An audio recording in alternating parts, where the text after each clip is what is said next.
Catherine Bilivogi, Tewa Kamano, Souadou Bari, Kumba Kamano, Yemezo Gbelemu, Cécile Abba, Céline Delamo, Mariama Kamara, Adama Konaté, Oumou Maïga.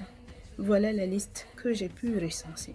Il s'agit des femmes assassinées par leurs conjoints entre 2024 et 2025 en Guinée.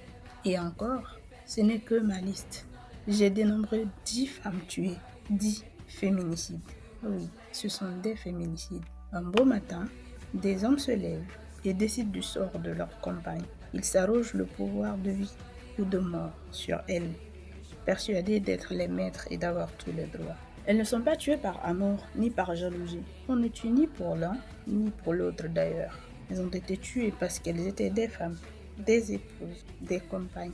Elles ont subi, elles ont souffert en silence et elles ont fini par mourir.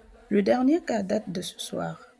Oumou Maïga, mère de 5 enfants, enceinte du 6e, est morte sous les coups de son mari. Il la battait devant ses enfants. Aujourd'hui, il l'a battue devant son fils de 9 ans. Elle en est morte, son bébé aussi. Oumou Maïga était en situation de handicap. Cela ne l'empêchait pas de travailler pour nourrir ses enfants, malgré son mariage. Aujourd'hui, Oumou ne vendra plus pour subvenir à leurs besoins. Comme les 9 autres femmes avant elle, aujourd'hui, les familles de ces femmes demandent justice. Trop de femmes sont mortes.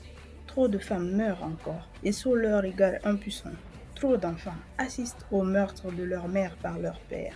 Trop d'enfants sont traumatisés. Trop d'entre eux doivent porter ce poids insoutenable.